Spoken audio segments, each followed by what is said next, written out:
எங்களுடைய கனவு ஆள் மாற்றம், ஆட்சி மாற்றம் அல்ல, ஆட்சி முறை மாற்றம்.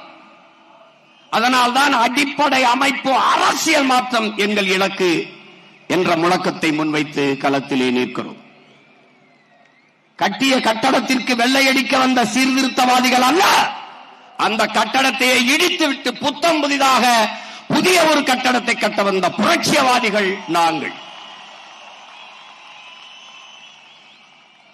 வெளிப்படையாகவே அநீதிகளால் கட்டமைக்கப்பட்ட சமூகத்தை தகர்த்து முற்றுமுழுதாக புதிய ஒரு சமூகம் படைப்பதுதான் புரட்சி என்கிறான் இளைய புரட்சியாளன் பகத்சிங். அப்படிப்பட்ட புதிய ஒரு சமூகம்